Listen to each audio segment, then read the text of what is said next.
Dear ladies and gentlemen, my name is Danylo Lubkivsky and I warmly welcome you on behalf of Kyiv Security Forum. The topic of today's online discussion is not a popular one, unfortunately, and paid scarce attention by Ukrainian TV and mass media. The negotiation process aimed at restoration of Ukrainian sovereignty within the temporarily occupied territories. Our way to peace restoration and how we can force Russia to accept peace. This is the topic of our discussion held by Kyiv Security Forum jointly with the Royal Institute of International Affairs Chatham House. Minsk agreements. Will its internal complex compromise result in loss of Ukraine's sovereignty? This is the main question. Isn't it obvious that implementation of Minsk agreements, I would emphasize in Russian version, as the very essence of this document fully corresponds to Kremlin scenario, leads to potential direct or indirect establishment of Russian control over Ukraine? These questions will be in the focus of our talk. I'm honored to present the speakers.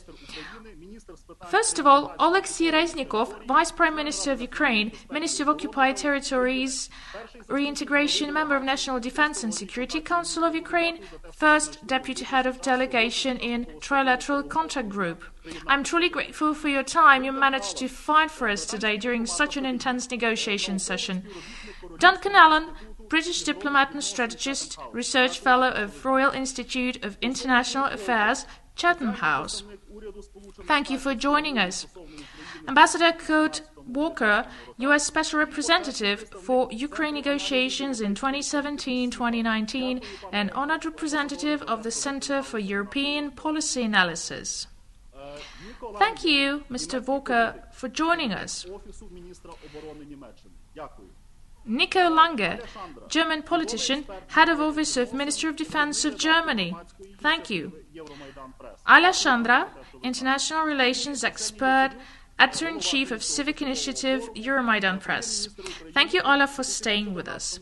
And Arseniy Yatsenyuk, chair of Kyiv Security Forum, ex-prime minister of Ukraine in 2014-2016. In October 2019, a group of Ukrainian diplomats and experts in international law presented Ukrainian peace and security doctrine. This document contains an evaluation of Minsk agreements as follows. From the standpoint of international law, these agreements have been miserable since the signature day, as Ukraine was forced to accept it. They are not legitimate. Also, under our constitution, as hadn't been presented for Verkhovna Rada consideration and ratified accordingly. Ukraine had a chance to withdraw from Minsk agreements, also due to constant and systematic violations by Russia. End of quote. Mr. Duncan Allan from Chatham House has recently presented his research where he states, a short quote, Minsk agreements dated September 2014 and February 2015 are meant to bring the Russian war in eastern Ukraine to its end. But these are based on two contradictory interpretations of Ukrainian sovereignty, what can be called a Minsk puzzle or dilemma, whether Ukraine is a sovereign state and as seen by Ukrainians, or its sovereignty is subject to limitation according to Russia. End of quote. And this is a perfect moment to start the conversation. Russia didn't and does not intend to follow the Minsk agreements. Russia managed to bring every negotiation to dead end, and in any state affected by its aggression, like Moldova and Georgia. So, my first question to Vice Prime Minister Oleksii Reznikov: could you explain to audience the state of affairs logic and your expectations regarding this complex negotiation process still ongoing and has no clear perspective? So briefly, first, I absolutely support the statements you provided to confirm how miserable Minsk agreements are as an international legal instrument. It is just a political arrangement. I fully agree with the opinion that there was no proper confirmation, legitimation of it, either by Ukrainian Parliament or by Russian Federation, as I think, which is a party to this agreement. So it again proves that this isn't an international legal act. And I agree Ukraine could withdraw any time, at least due to the fact that Minsk agreements are expired. The last year mentioned is 2015. So to say, on December 31st, 2015, Minsk has expired. But taking into account that UN Security Council approved Minsk agreement and the whole process, and that Minsk was actually a child of the Normandy format, currently the Normandy 4 leaders, primarily our partners, Germany and France, try to help Ukraine with the situation, bring this war to an end, the war initiated by Russian Federation in eastern Ukraine. By the way, the war started in Crimea with its occupation and then shifted to partially occupied Donbass.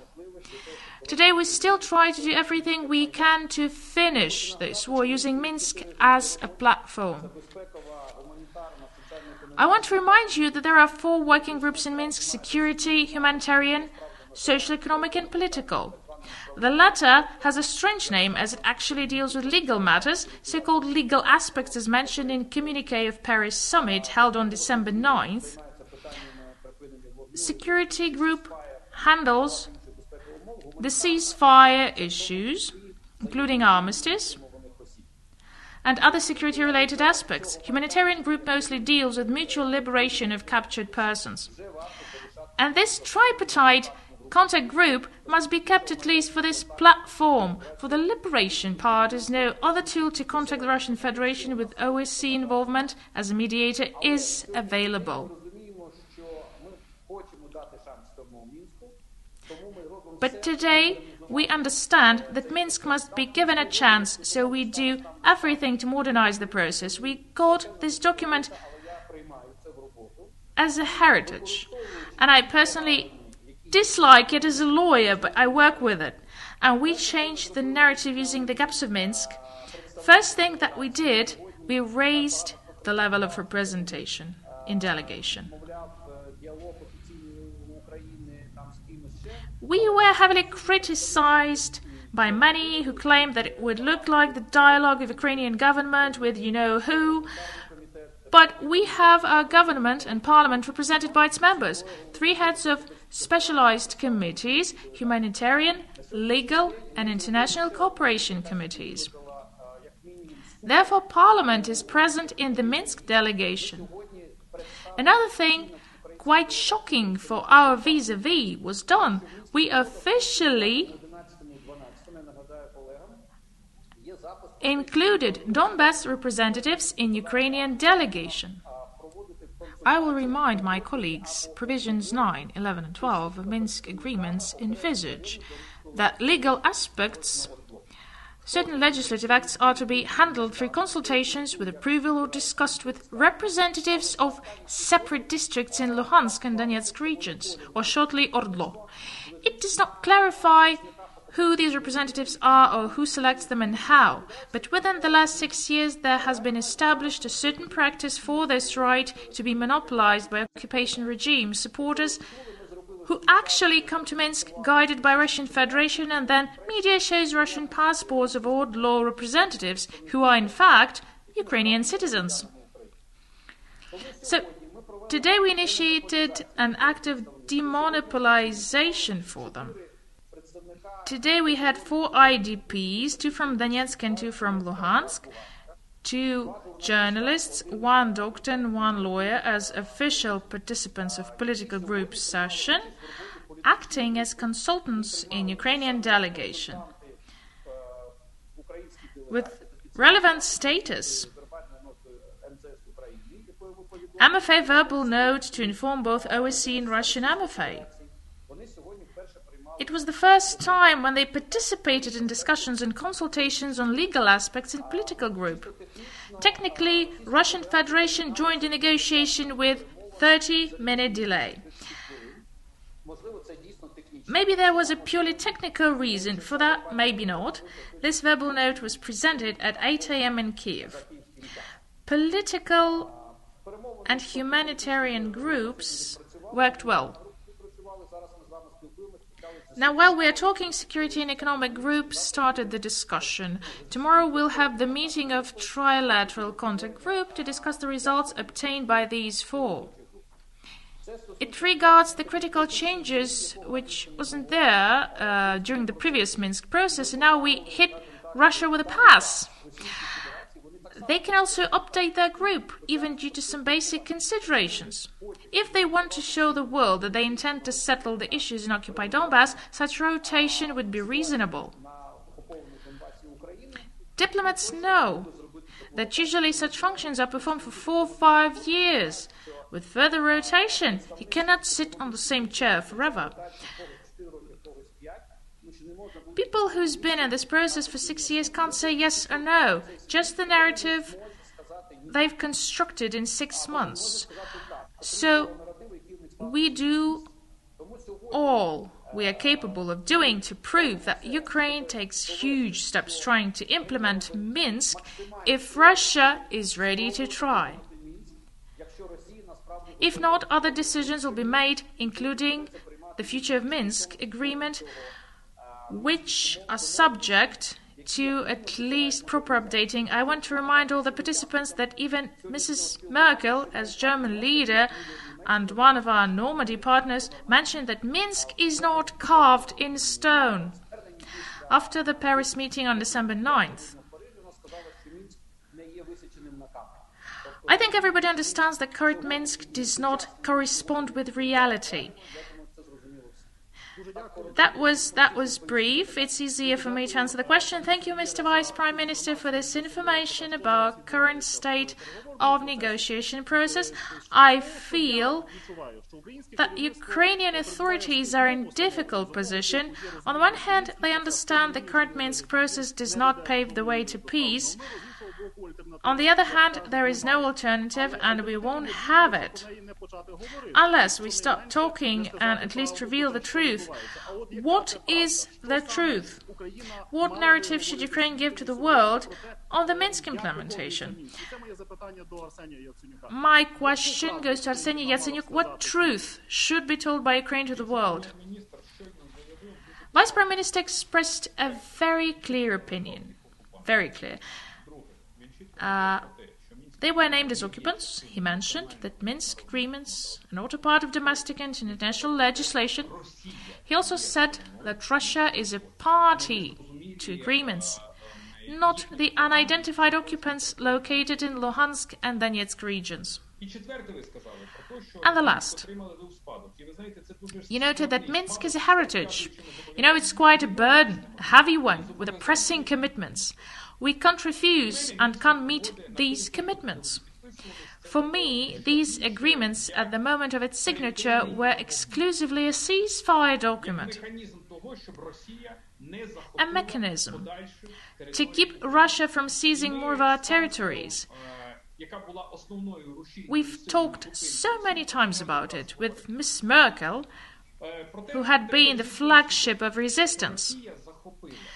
But we need to realize that Russia took Luhansk, Donetsk and Crimea not with intention to make us a wealthy and prosperous state. Forcing us to enter Minsk agreements, Russia doesn't want us to access European Union or become a NATO member. Russia wants to legitimize its representatives in Ukraine to get the veto right and destroy our independence and sovereignty. What must be done? Something like a brief audit to understand what changed since 2014, after its signature. What did Ukraine do? We agreed to enter the Minsk process, first thing, then adoption of law on special status, voted for the constitutional amendments in the first reading, and the amnesty law. Just to remind, followed by unspeakable political and human losses. We always did it. We gave the command to cease fire. We were the first to separate forces. We clearly stated the need to exchange prisoners, but we exchanged criminals for decent and loyal Ukrainian citizens who were captured. We gave access to OSCE, Red Cross, Ukraine, and even more. Ukraine did even more than had to do under Minsk agreements. What did Russia do? They agreed to cease fire? No. Stopped to supply weapons? No. Withdrew its intelligence officers? No. Or decided to leave the border zone? No. Now, where did Putin go? He chose to legitimize these so-called republics. What they lack is a law on recognition of republics, or other related things. Just to remind, they started issuing Russian passports according to simplified scheme for residents of so-called People's Republics. They recognize all documents issued by the occupants' authorities. They created an integration group called somewhat Russia Donbass. In State Duma, they launch integration of social, economic, political, educational, cultural links. We've been there, we know these Russian cliches. Actually, Putin proves with his actions that he isn't going to implement Minsk. We have this fear, all of us, that if we say just one bad word about Minsk, tomorrow this whole shaky construction will fall. And Russia will escalate its aggression. No need to be afraid. We must tell the truth. I think that Normandy format parties must conduct an essential audit of Minsk implementation. Our partners, Germany, France, and Ukraine, of course, must claim publicly that Russia hasn't implemented any provision and complete the implementation process. I thank you, Mr. Prime Minister, for this position. And now I turn to Mr. Duncan Allan of Chatham House. Duncan, I do thank you for being with us and for that important paper that you wrote, and we are going to discuss it as well today. Prime Minister Yatsenyuk said that Putin is not going to deliver any kind of results in terms of the Minsk agreements. We just had the position of Vice Prime Minister Reznikov, who described the process in which he is to negotiate with those who made the aggression against Ukraine. So, in your paper, Duncan, you state that the Western views on how to implement the Minsk agreements are inconsistent. Instead of trying to resolve an unresolvable contradiction, Western policymakers, you say, should acknowledge the stuckness of the Minsk conundrum. An alternative approach would make the defense of Ukraine's sovereignty the unambiguous premise of Western policy. I cannot agree more. How do you see it in practice? Thank you, Danylo, and thank you again for inviting me to take part in today's event. Well, I think we need to get back to basics here, and for me, the starting point for Western governments has to be an acknowledgement that the Minsk agreements do embody two irreconcilable interpretations of Ukraine's sovereignty. So we have Ukraine's interpretation, according to which Ukraine is sovereign, and there is Russia's, according to which Ukraine is not sovereign. I don't see a middle way here. I don't see how compromise can be an option. So Western decision makers, I suggest, really do need to begin by acknowledging that what I call the Minsk conundrum is indeed a stark choice. Either Ukraine is sovereign or it is not sovereign, and that's it.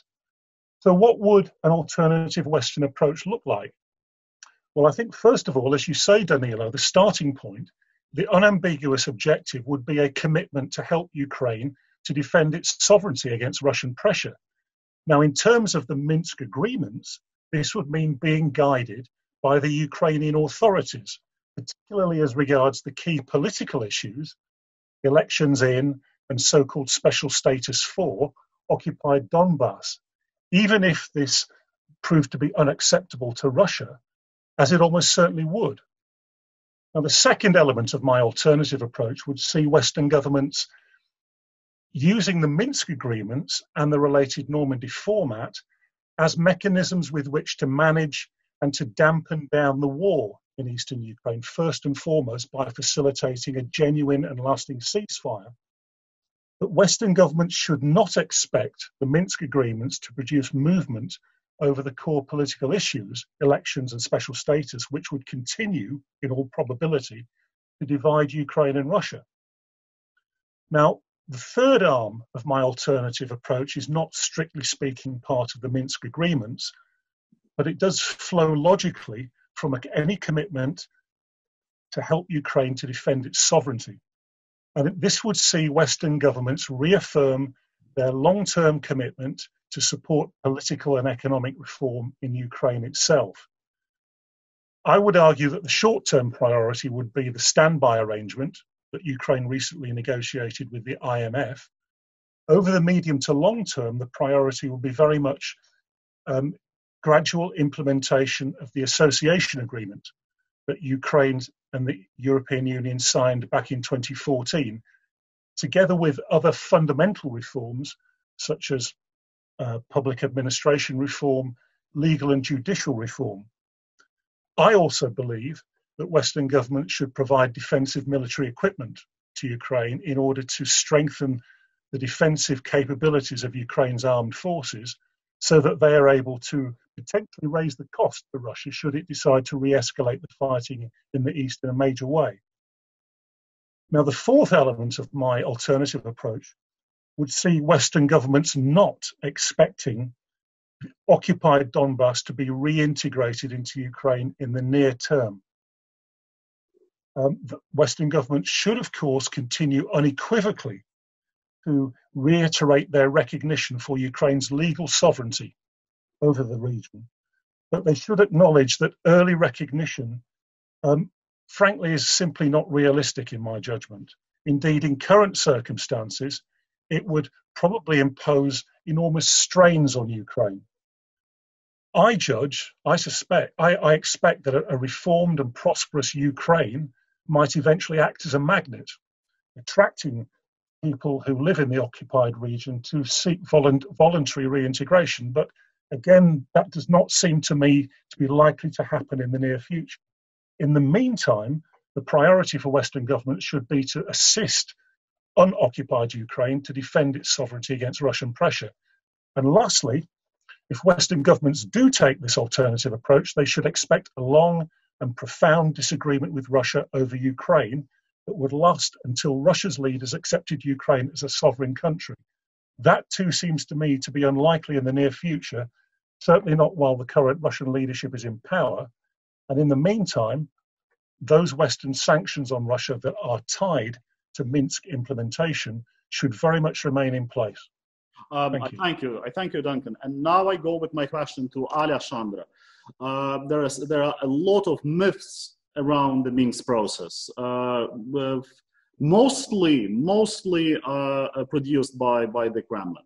Alya, you are famous for debunking the myths and illusions around the Minsk process, since we understand that this is the Russian narrative and they try to use it, and by that narrative they try to poison the Western policymakers as well. We remember that there were a number of international actors, including, for instance, such famous names as Ambassador Ishinger and others, who what in Ukraine is called took a decision to sign a number of initiatives that what we consider is an appeasement road in our relations with the Kremlin.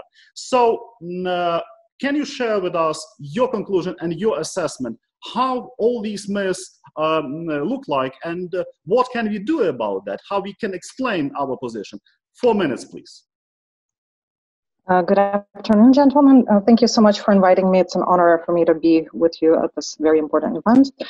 Well, it's quite understandable that initiatives to solving the conflict in Donbass are emerging. After all, it's apart from the onerous consequences of war, relations with Russia are at record low among Western countries. So it's understandable that roadmaps to solve the conflict emerge.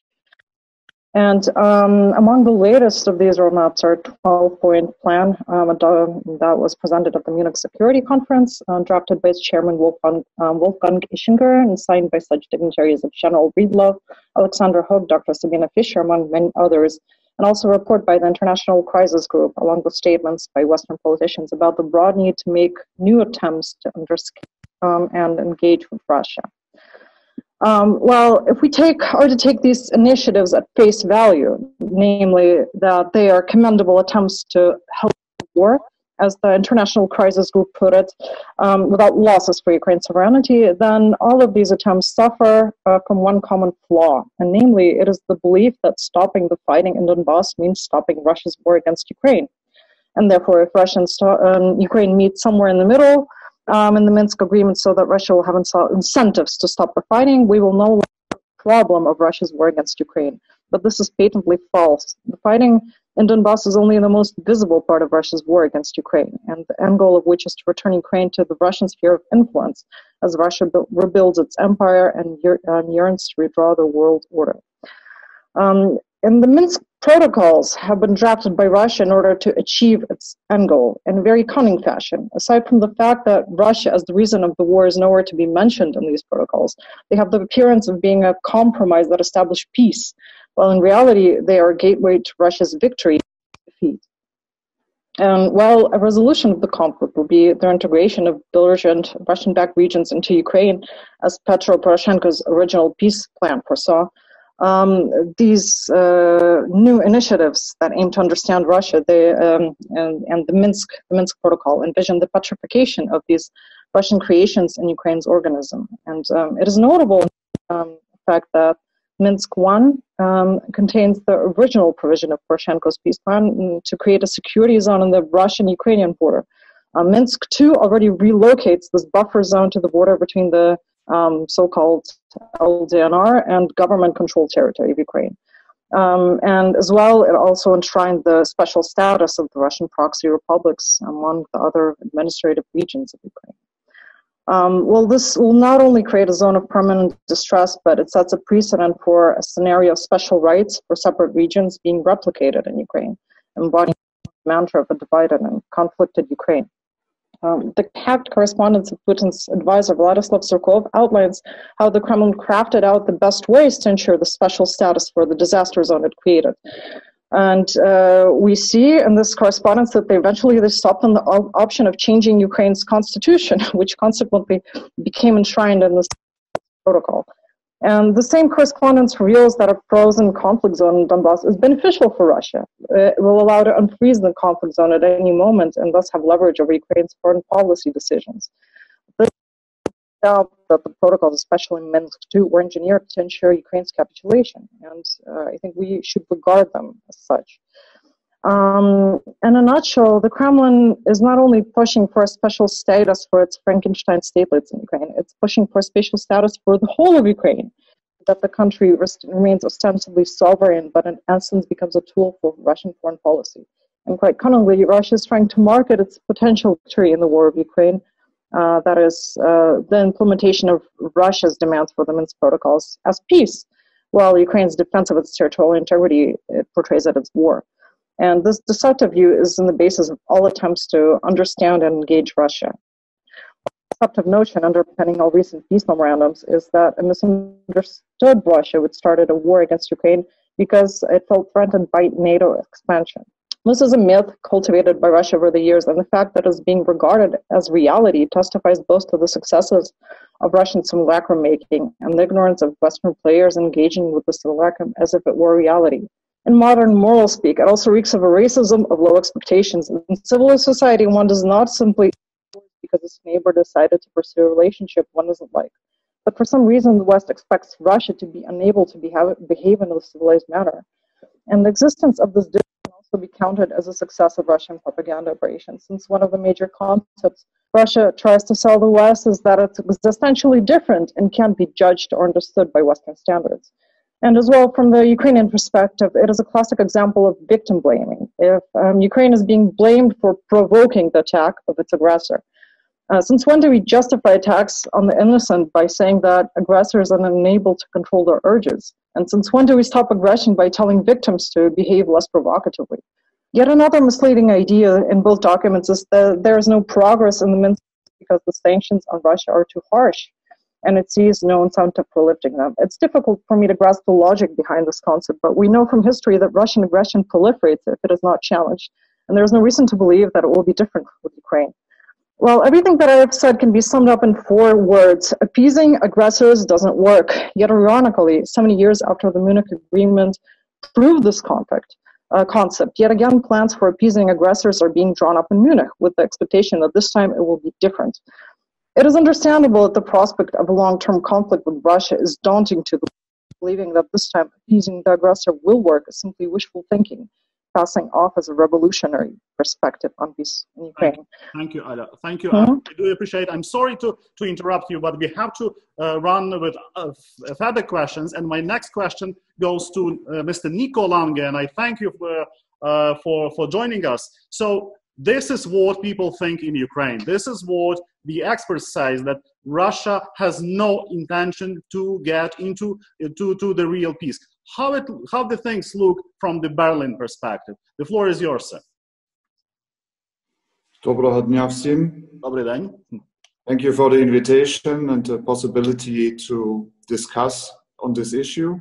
I think that the discussion takes place, that the study by Duncan was published, and also that the Ukrainian government just recently made efforts to travel to Berlin.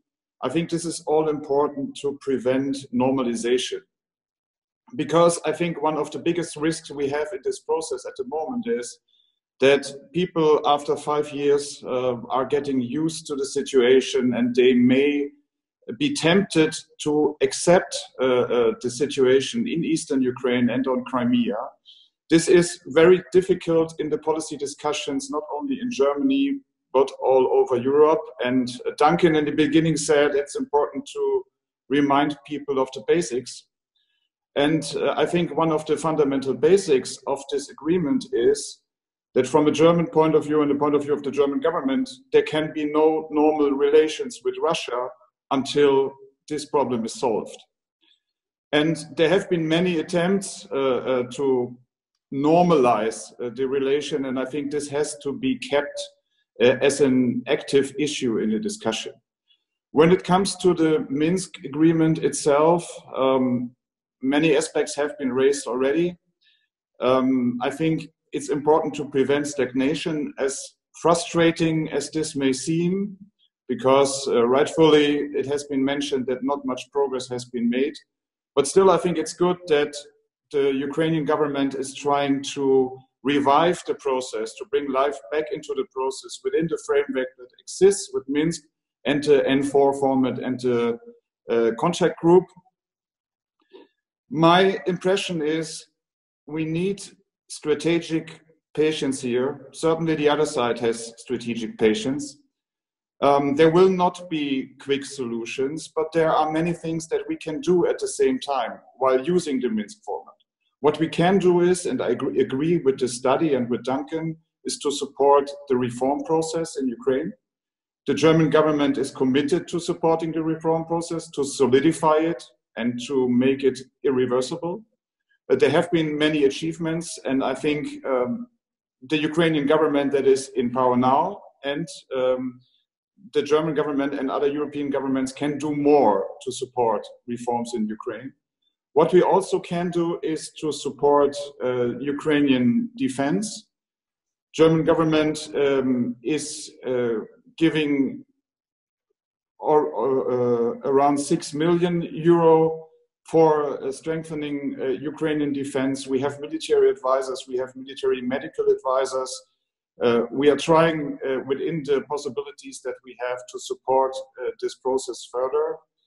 And I think on the political level, it's very important to keep the core issue that has been mentioned in the beginning alive, the different interpretations of Ukrainian sovereignty or the different approaches. Germany very clearly is convicted that Ukraine is a sovereign country and needs to be a sovereign country. Russia clearly is not. This is important in the European concert because to keep the sanctions alive is one very important element to reach any kind of progress in discussions, or at least to have everybody on the table.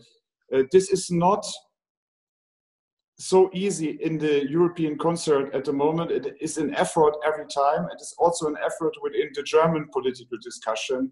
That's why I agree very much with what has been said.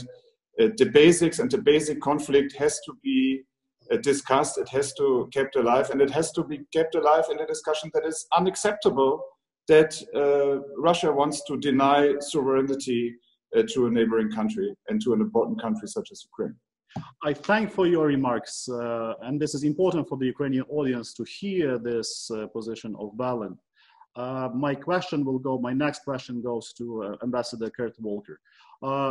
We all understand the Russia's narrative. Russia says first, they are mediator, not the aggressor. And point number two, that everything rests on Ukraine. All responsibility relies on Ukraine. It means that Ukraine should even pay for that what we may suppose what comes from the Kremlin. Mr. Allan, in his paper, he tries to change that narrative. How would you assess that? And given your experience, how practically we can do more about changing the narrative in the Western capitals? The floor. Thank you, Danylo. Thank you very much. Let me thank you, and thank you, Deputy Prime Minister Reznikov, for joining, and former Prime Minister Yatsenyuk and others. It's an honor to be here with you.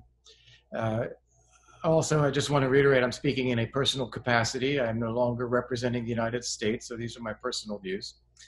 And I think before I answer your question, I want to say one thing. It's very important to remember why we're even talking about this. There are people living in the Donbass, people in eastern Ukraine.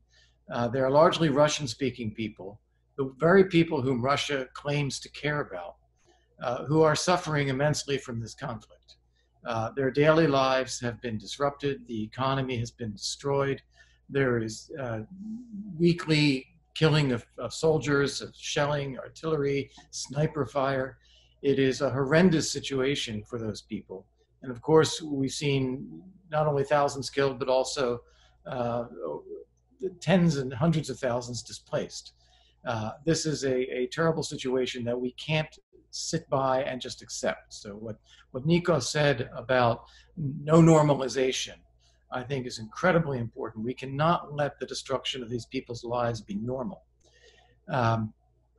Second thing I would want to say is that I think it's important to have a clear analysis and to understand what is truly happening.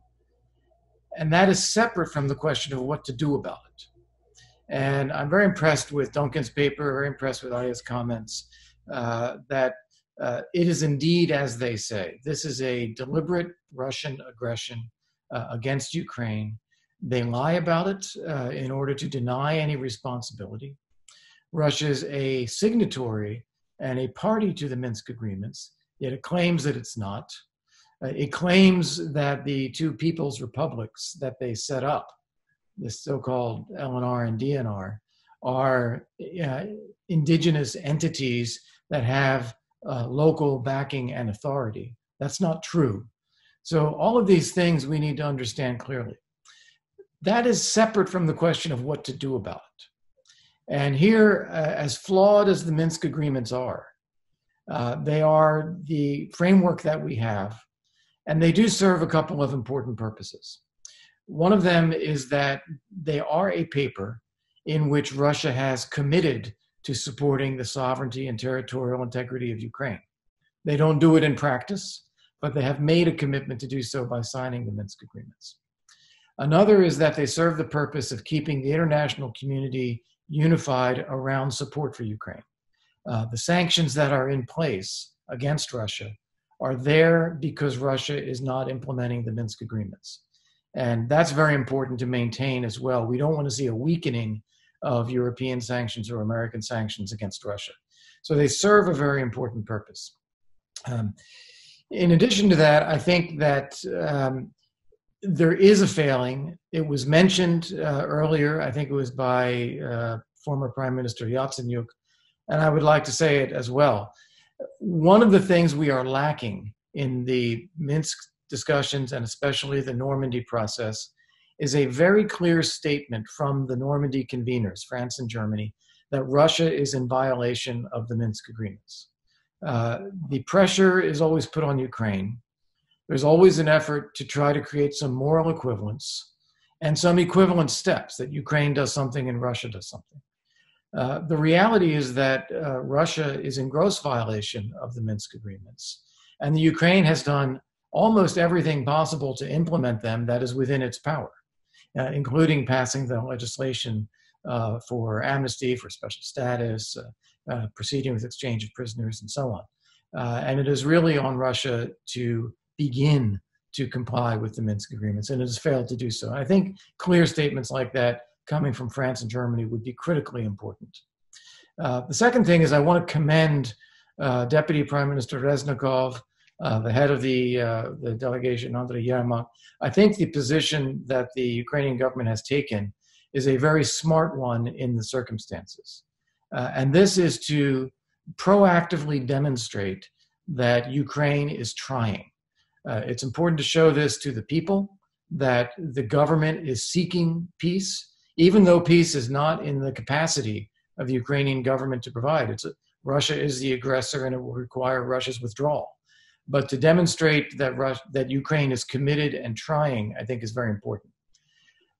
It was discussed earlier that one of Russia's key objectives is to seek a legitimization of the so-called people's republics. And that is something that the Ukrainian government and the previous government as well have very clearly avoided. There is no recognition of the legitimacy of these entities. But I think it is clever on the part of the Ukrainian government to include in Minsk discussions citizens of Ukraine who are from the occupied areas and the unoccupied parts of the Donbass, so that there can be some local representation without giving recognition to those entities. I think this also helps to belie the Russian argument that only the LNR and DNR can speak for the people. That is simply not the case.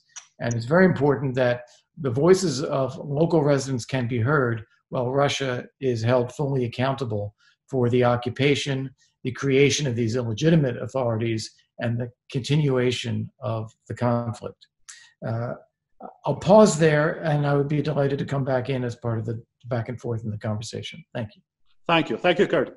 As we start the second part of our discussion, let me kindly ask all our distinguished speakers to limit their answers up to 2-3 minutes, so all of us could explain their position and deliver their views. So, Duncan, if I may, Russia's offensive against Ukraine testifies to a complete failure of the Kremlin's foreign policy, doesn't it? President Putin failed to understand that Ukrainians would fight en masse in this war. But what do you think? Can Russia win this war? The floor is yours. Thank you. Well, I agree completely. Russia's offensive has been a terrible failure of Russian foreign policy from the perspective of Russia's own national interests. Russia failed to stop Ukraine from signing the association agreement with the European Union. Russia has failed to stop the association agreement from coming into force. Even more ambitiously, back in 2013-2014, Russia failed to force Ukraine into the Eurasian Economic Union. Moreover, I would argue Russia's war in Donbass has clearly failed to force Ukraine to reconstruct its political system in the way that Russia would like. On the contrary, as you say, Danylo, it has mobilized Ukrainians to fight back, to defend their country's sovereignty and territorial integrity. If anything, it's brought about the further consolidation of Ukrainian society and national consciousness. And at the same time, this war has done terrible lasting damage to Russia's own relations with the West. I would also argue that it has reduced the chances of Russia's own internal domestic modernization. So for Russia, I suggest this war has already been a strategic disaster. Can Russia win this war? Well, in the sense of imposing its interpretation of the Minsk agreements on Ukraine, no, I don't see how that's possible. The overwhelming majority of Ukrainians are clearly opposed to so-called special status, as Russia understands the term. Russia's invasion of Ukraine has, it seems to me, as an outside observer, alienated Ukrainian public opinion from Russia for years and years to come. Consequently, I do not see how Russia can win this war, as you put it. So, as I said just earlier, this war has already been a strategic disaster for Russia. What I would add finally, however, is that we can never forget, unfortunately, that Russia does have the capabilities to cause further destruction, to instigate further fighting and violence in the East. And that is something that, in the absence of a political settlement to Russia's liking in the foreseeable future, that is something that we all have to be prepared for. I thank you. Alya, we do understand that Russia tries to explore different ways to impose its control upon Ukraine. First of all, it raises the anti-Western propaganda in our country. Imagine, if President Zelensky listened to our discussion, what would you advise, just one concrete advice, given your experience as a civic activist and a famous expert who makes a lot of important contributions to the cause of Ukraine? Just one single concrete advice. You're welcome. I would say, Volodymyr Alexandrovich, you can go down in history as the president that capitulated to Russia, or the president that stood up to Ukraine's right to exist among the independent nations of the world, and which at present means aligning with the West. The choir of anti-Western voices is saying that Ukraine's dream of freedom was a sham, and your electorate is buying it. You're in a unique position to speak to the southeastern Ukraine and resist this brainwashing, so do it. Mr. Zelensky, once speaking after a meeting in the Normandy format, you said that you believed that the Minsk protocols can be changed, and you were supported by Angela Merkel. This is a very encouraging sign. If we are to pursue the Minsk strategy, since we do have this protocol and it is a reality, you should unabashedly insist on such a rating that would not compromise Ukraine's national interests. Thank you, Alya.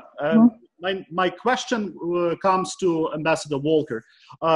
Excellency, you have the unique opportunity to make 3 advisors for Vice Prime Minister Reznikov, who is present at our discussion and who listens to what we discuss. You're welcome. Well, thank you very much. It's presumptuous of me to make such recommendations, but I would say what has been said earlier. We will only see peace in the Donbass if Putin decides that the war is no longer worth it, that he's not achieving anything from this. It is damaging Russia. It's damaging Russia's reputation. It's costing money. And the Russian people don't understand why Russian forces and Russian money are being used to kill Ukrainians. So if that can be achieved and Putin withdraws, then there can be peace. So I think what the government is already doing is making every effort to demonstrate readiness for peace, to be willing to discuss, to meet in Minsk, to do everything possible. Positioning Ukraine the right way on peace is critical, while understanding that that's unlikely to produce the result that we all want, which is for Putin to withdraw. What is going to cause Putin to make that calculation is a successful Ukraine, a unified Ukraine, a prosperous Ukraine, a Ukraine that is holding the line militarily, that can protect the vast majority of Ukrainian territory, that can try to assist the citizens of Ukraine, both inside and outside the occupied areas as much as possible, and that is not seeking to escalate the conflict or retake territories by force, simply controlling the situation as best as one can, helping the people as best one can, and meantime, building that stronger, better, more European, more unified Ukraine. And I think if there's one thing that I would point back to, President Zelensky's address, August 24th last year, I had the privilege to be there, and it was a very moving statement about the unity of the country. And I was taken by that. I still remember his words, and I think that that is what is very much needed in Ukraine now as well. If you look at the public opinion or the parliament, you're talking anywhere from 75 to 85% of the public strongly supporting a democratic, Western-oriented Ukraine. And I think building on that base of broad support, whether it's in the Servant of the People Party or other parties in parliament, there is a strong basis. Unifying the country that way and building on that, I think, is the surest way to make Ukraine successful, and in the long run, to prove that Putin's aggression is unsuccessful and not worth the effort. I thank you. The Kyiv Security Forum and Chatham House are privileged to have here with us today Nico Lange in his capacity as the chief of the office of the Defense Minister of Germany. Nico, if I may, I would ask you about your opinion. What can we do more in our security and defense cooperation, since this matter becomes even more important these days when we hear different statements all over Atlantic about the defense cooperation? President Trump says that he may decrease the troops in Germany. We've heard a number of other statements, ambiguous statements, that certainly has an impact upon Ukraine as well. So in your opinion, what can we do more together with Berlin and in the Atlantic? Thank you.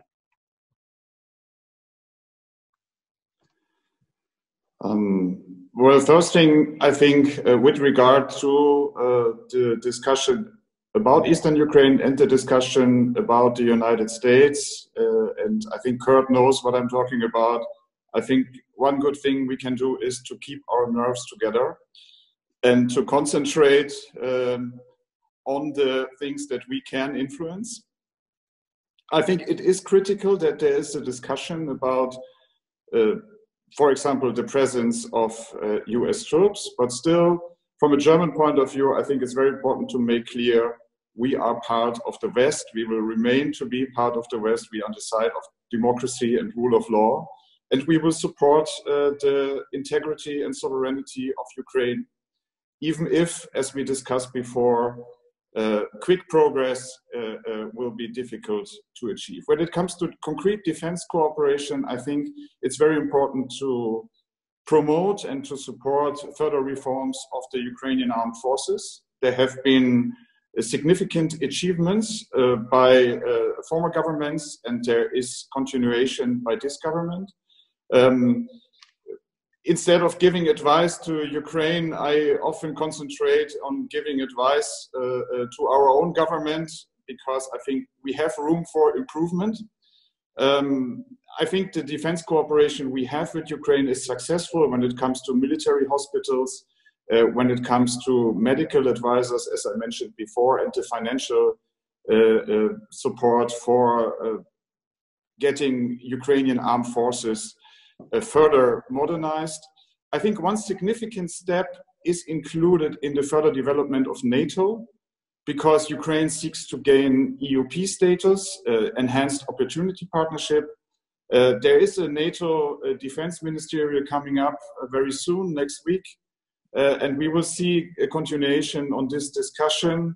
And I think this is also an element that could help to make maybe slow, but at least steady progress into the right direction when it comes to defense cooperation and Ukrainian armed forces. And if I may, I know I have been long, if I may give one advice, I think it's very important for the Ukrainian government to be active and visible in the capitals of European countries, to have formal and informal contacts to decision makers, and again, to not let normalization or invisibility of Ukraine happen in a time where there are many issues that keep European governments busy. I think this is important, and therefore I also think the activity of Open Ukraine Foundation and Chatham House is important. Wonderful. I do thank you for these remarks, as we support them with all our heart. And so now I have a question to Vice Prime Minister. Mr. Reznikov, thank you for listening to us very carefully, because in our opinion, in opinion of Kyiv Security Forum, it's important to know what our partners do think. Maybe this can be useful for your negotiation process as well. So, Mr. Vice Prime Minister, there are so many questions, but I'll concentrate on two additional topics that we cannot eliminate. So you recently, an Atlantic Council published your paper, and I think our audience would really be interested to know what are your considerations, what are your opinions, and how can we implement the negotiation process with the guarantors of the Budapest Memorandum. I'll remind you, this is the memorandum that guaranteed our sovereignty and independence, to put it simple, in exchange of our nuclear potential. So another important issue is the Crimea. So from the government we have the statements on the need to create an international platform. How serious are these statements, Mr. Vice Prime Minister, and how the Ukrainian community may help to implement all these issues that we've started to mention in 2014? So thank you, Danylo. I will try to provide some answers to your questions, just to reflect on those recommendations that I got from the colleagues and guests, those that were expressed by them and were addressed directly to Mr. Zelensky and to Ukraine in general. So first thing, I'd like to draw your attention to everybody who are in this process. They definitely hear the recommendations of our foreign partners, of our Western partners, and our civic society. Do trust me that maybe not all answers are given instantly, because we have certain issues related to strategy and tactics, and professional diplomats, they do know that not everything should be revealed, but again, believe me, tactically, every step is well planned and related to pains and concerns of each Ukrainian citizen.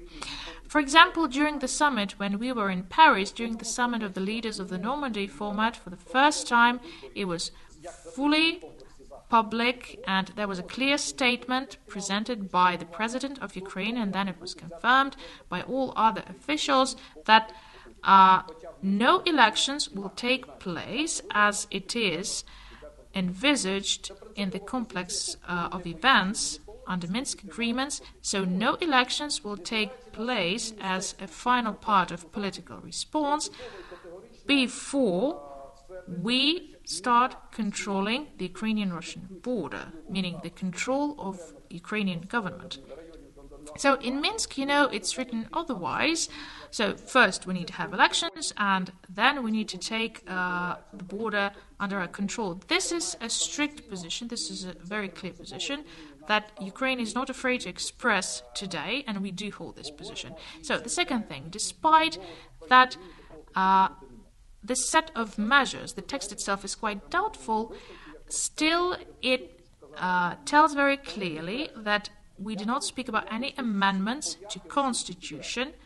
I mean the inclusion of separate Donbas districts and its special status under no circumstances. So these are those red lines that officially today the Ukrainian delegation and the official Ukraine, we stick to these red lines, and it fully changes our idea of Minsk. So we do talk about it, we do state it, and there will be no change of this approach. I will start from the words of gratitude to Russian Federation. With their aggression, with their hybrid war that they initiated against Ukraine, truly they gave us an opportunity to take one more step to our independence. So independence is really a very tough business. So it's not received like that.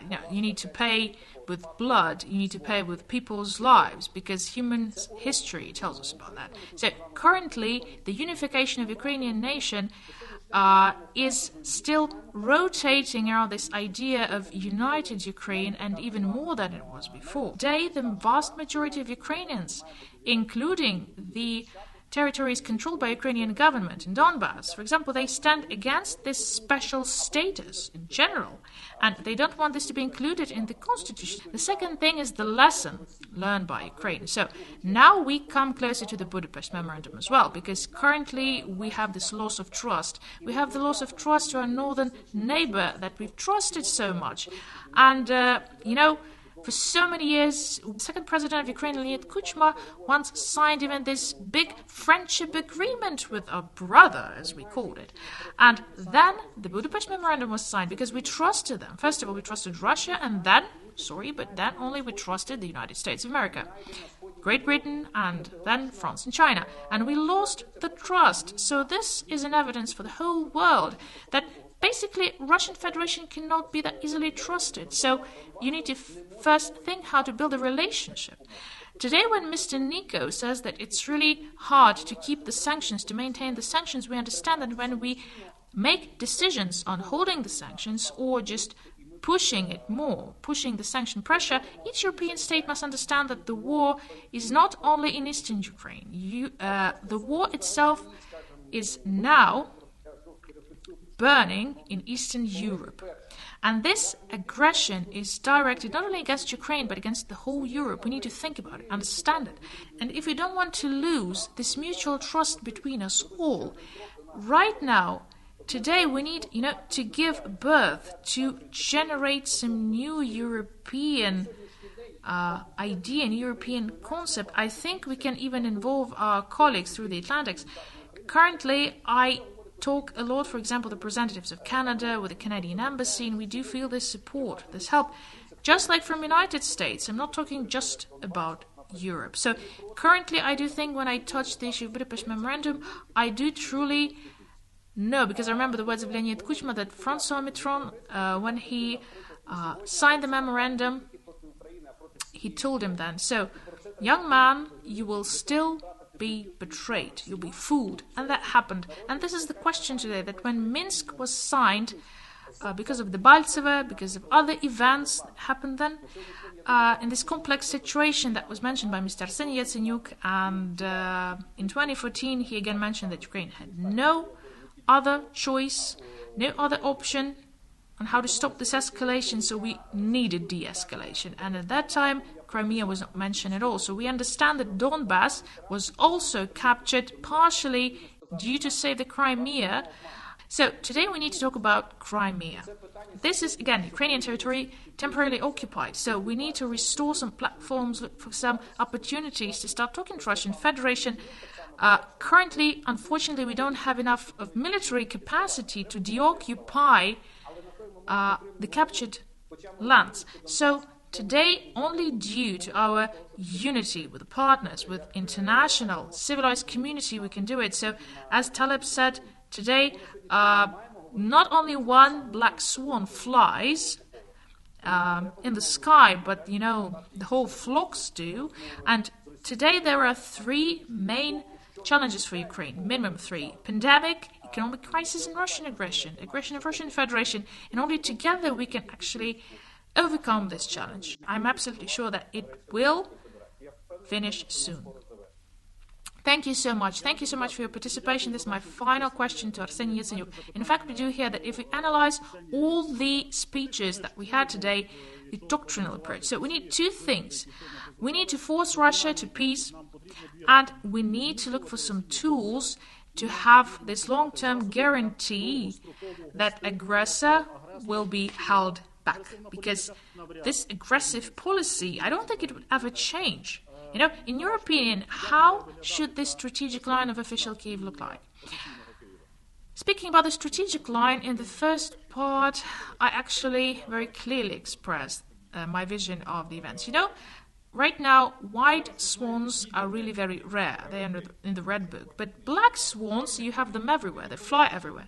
So I just heard Mr.